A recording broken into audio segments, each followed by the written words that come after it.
जय माता दी। प्रिय भक्तजनों, आज की इस वीडियो में आप सुनेंगे दशा माता के 5वें दिन की कथा। साथ ही आप सुनेंगे भगवान श्री गणेश की कथा और लपसी तपसी की कहानी। एक नगर में एक बूढ़ी माई रहती थी जो रोजाना मिट्टी के गणेश जी की पूजा करती थी। वह रोजाना मिट्टी का गणेश जी बनाती और फिर पूजा करती, पर जैसे ही बूढ़ी माई गणेश जी की प्रतिमा को स्नान कराती तो मिट्टी के गणेश जी थे वह तो गल जाते।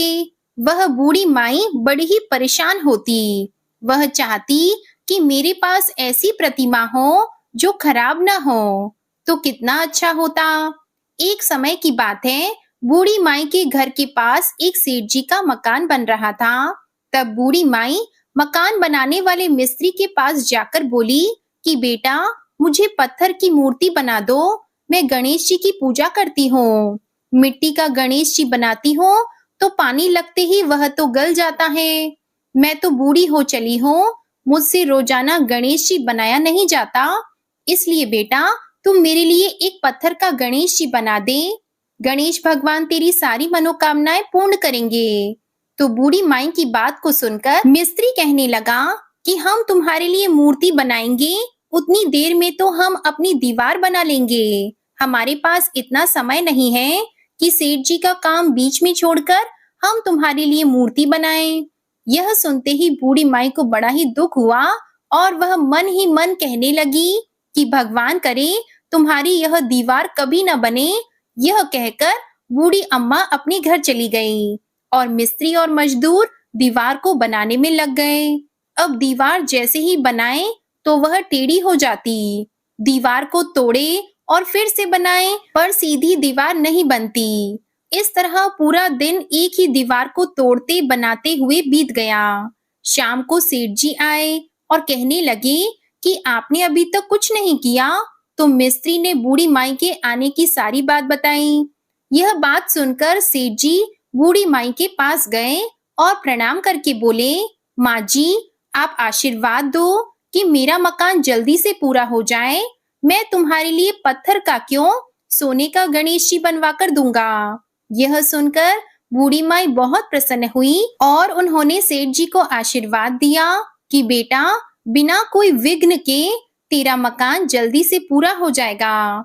इस तरह सेठ जी ने आकर देखा कि टेढ़ी दीवार थी वह बिल्कुल सीधी हो गई थी। यह गणेश जी का ही चमत्कार देखकर मिस्त्री और मजदूर सेठ जी सारे गणेश जी की जय जयकार करने लगे। सेठ जी ने जैसा कहा था वैसा ही किया। सोने के गणेश जी बनवाकर उन्होंने बूढ़ी माई को लाकर दिए। यह देखकर बूढ़ी अम्मा बहुत ही प्रसन्न हुई और सेठ जी को ढेरों दुआएं देने लगी। उसी दिन से सेठ जी भी गणेश जी के पक्के भक्त बन गए और रोजाना सबसे पहले उठकर स्नान करते, फिर गणेश जी की पूजा करके अन्य काम करते। तो गणेश जी के आशीर्वाद से सेठ जी दिन दुगनी रात चौगुनी तरक्की करने लगा।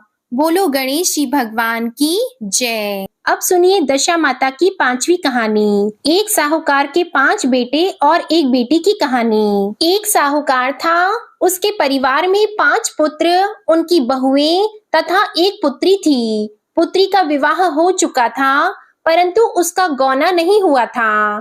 इस कारण वह भी अपने माता पिता के घर में रह रही थी। एक दिन साहूकार की पत्नी दशा माता का डोरा ले रही थी। उसकी बहुओं ने भी डोरे लिए। बहुओं ने अपनी सास से पूछा कि क्या ननद के लिए भी डोरा लेना है? तो सास ने कहा हाँ। इस पर बहुओं ने कहा कि उनकी तो विदाई होने वाली है, यदि व्रत से पहले ही विदा हो गई तब क्या होगा? तो सास ने उत्तर दिया, मैं व्रत का सारा सामान साथ में रख दूंगी, वह अपने ससुराल में पूजा कर लेगी। ऐसा ही हुआ। उसके ससुराल से लेने उसका पति आ गया तो माँ ने बेटी को विधि पूर्वक विदा किया और उसकी पालकी में पूजा का सब सामान रखवा दिया। लड़की जब अपने ससुराल पहुंची तो उसे घर के आंगन में गलीचा बिछाकर बिठाया गया। आस पड़ोस की महिलाएं नई बहू को देखने आने लगी। सब उसकी सुंदरता और गहने कपड़ों की तारीफ करने लगी।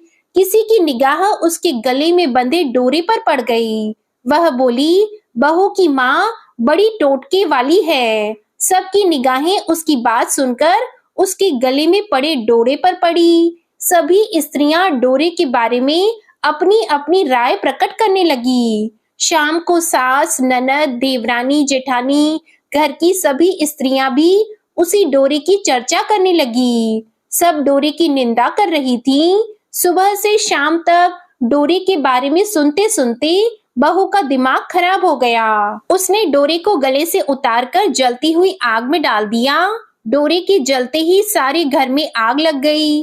घर में रखा सब धन धान जल गया। सब आदमी अपने प्राण बचाकर घर से बाहर भागे। अब घर में केवल नई बहू और उसका पति रह गया। बाकी सब भाग गए थे। घर का सारा सामान जल गया था। घर में अब न खाने को अन्न था और न ही पहनने के लिए वस्त्र बचे थे। इसलिए दोनों पति पत्नी गांव छोड़कर रोजगार खोजने चल दिए। चलते चलते वे उसी गांव में पहुंच गए जहां की वह लड़की थी। लड़की ने अपने पति से कहा, तुम यहाँ भाड़ झोंको और मैं भी कोई काम ढूंढती हूँ। पत्नी का कहना मानकर वह भाड़ झोंकने लगा और वह स्वयं एक कुएं पर जाकर बैठ गई। उस कुएं पर सारे गांव की स्त्रियां पानी भरने आया करती थी। उस लड़की की भाभियां उस कुएं पर पानी भरने आई, परंतु उन्होंने अपनी ननद को नहीं पहचाना।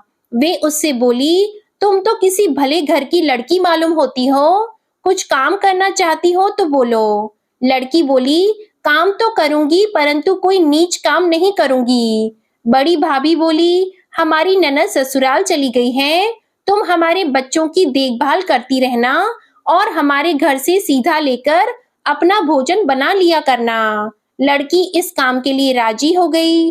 लड़की की भाभियां अपने घर आई और सास से बोली, कुएं पर एक अनाथ लड़की बैठी है। वह हमारे घर रहने और बच्चों की देखभाल करने को राजी है। आप कहो तो हम उसे रख लें। तो सास ने कहा, खुशी से रख लो, परंतु आपस में कलह मत करना।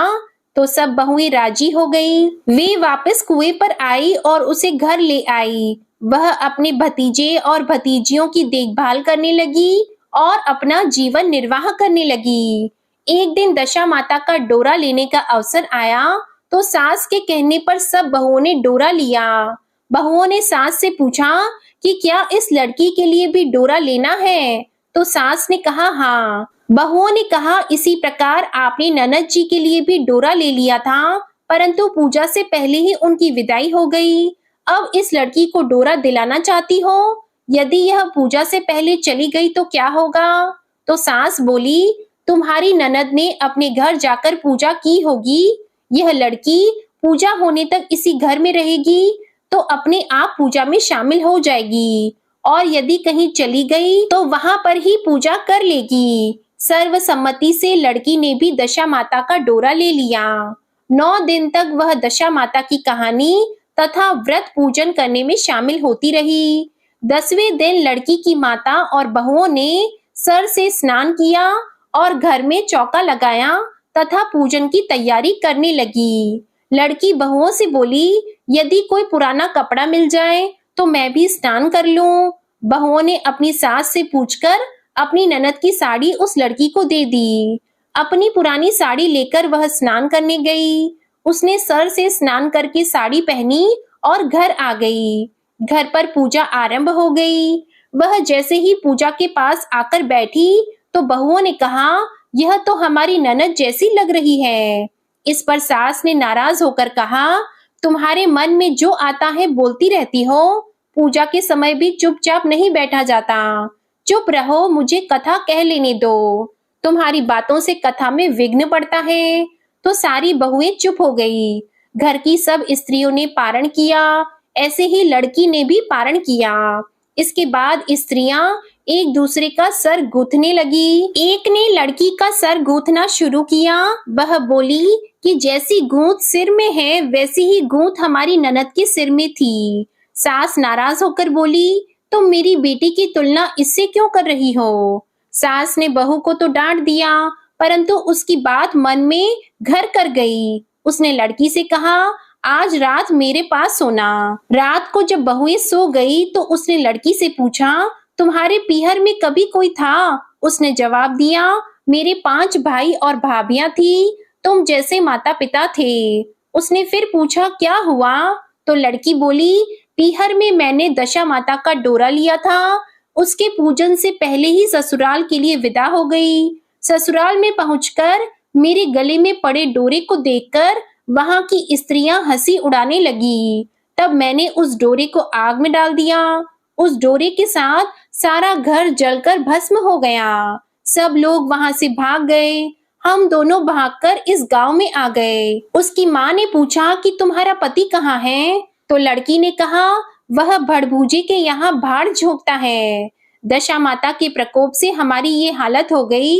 वह समझ गई कि ये लड़की कोई और नहीं उसकी बेटी ही है। तब उसने अपने 5 बेटों को बुलाकर कहा कि यह तुम्हारी छोटी बहन ही है। सवेरा होते ही माता के कहने पर 5 भाई भड़भूजे के यहाँ से अपनी बहनोई को लेकर आए। उन्होंने उसको स्नान कराया और उत्तम वस्त्र पहनने को दिए। कपड़े पहनकर वह सुंदर साहूकार दिखाई देने लगा। वह कुछ दिन ससुराल रहकर अपने घर चला गया।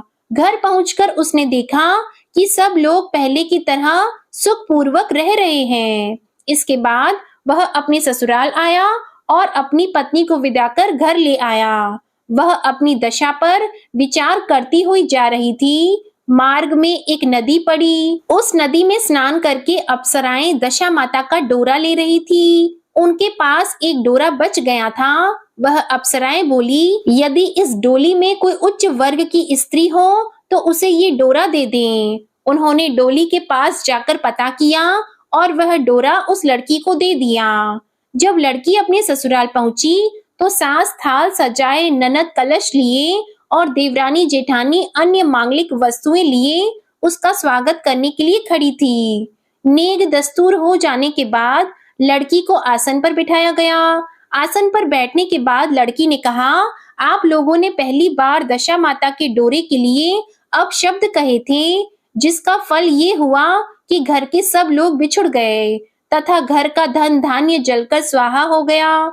बड़ी मुसीबतें उठाने के बाद अब अच्छे दिन आए हैं। आप में से कोई भी अब मेरे दशा माता के डोरे की निंदा करने की भूल ना करें। जब मेरा व्रत हो तब सब श्रद्धा पूर्वक पूजन करें। सब ने खुशी खुशी उसकी बात मान ली। 9 दिन तक व्रत चलता रहा और 10वें दिन विधि पूर्वक डोरे की पूजा की गई।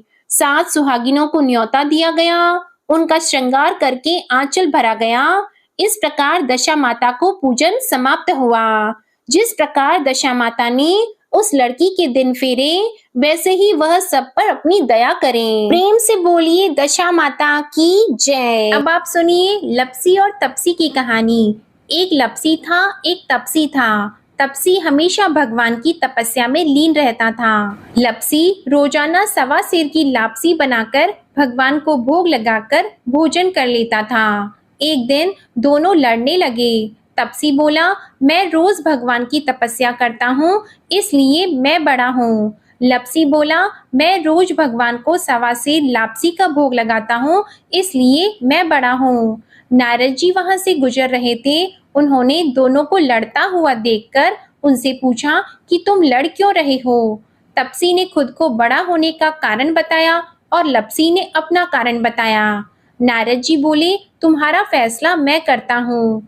दूसरे दिन लपसी और तपसी नहाकर अपनी रोज की भक्ति करने आए तो नारद जी ने छुपकर 1.25 करोड़ की एक अंगूठी उन दोनों के आगे रख दी। तपसी की नजर जब अंगूठी पर पड़ी तो उसने चुपचाप अंगूठी उठाकर अपने नीचे दबा ली। लपसी की नजर जब अंगूठी पर पड़ी तो उसने ध्यान नहीं दिया और भगवान को भोग लगाकर लापसी खाने लगा। नारद जी सामने आए तो दोनों ने पूछा कि कौन बड़ा है? तो नारद जी ने तपसी से खड़ा होने को कहा। वो खड़ा हुआ तो उसके नीचे दबी अंगूठी दिखाई दी। नारद जी ने तपसी से कहा, तपस्या करने के बाद भी तुम्हारी चोरी करने की आदत नहीं गई है, इसलिए लपसी बड़ा है और तुम्हें तुम्हारी तपस्या का कोई फल भी नहीं मिलेगा। तपसी शर्मिंदा होकर माफी मांगने लगा। उसने नारद जी से पूछा, मुझे मेरी तपस्या का फल कैसे मिलेगा? नारद जी ने कहा, यदि कोई गाय और कुत्ते की रोटी नहीं बनाएगा तो फल तुझे मिलेगा। यदि कोई ब्राह्मण को भोजन करवाकर दक्षिणा नहीं देगा तो वह फल तुझे मिलेगा। यदि कोई साड़ी के साथ ब्लाउज नहीं देगा तो फल तुझे मिलेगा। यदि कोई दिए से दिया जलाएगा तो फल तुझे मिलेगा। यदि कोई सारी कहानी सुने लेकिन तुम्हारी कहानी नहीं सुने तो फल तुझे मिलेगा। उसी दिन से हर व्रत कथा कहानी के साथ लपसी और तपसी की कहानी भी सुनी और कही जाती है। प्रिय भक्तजनों, आज की वीडियो अगर अच्छी लगी तो इस वीडियो को लाइक कीजिएगा, शेयर कीजिएगा। चैनल पर नए हैं तो चैनल को सब्सक्राइब कीजिएगा और दशा माता की पहली, दूसरी और तीसरी कहानी भी हमारे चैनल पर जरूर सुनिएगा। जय माता दी।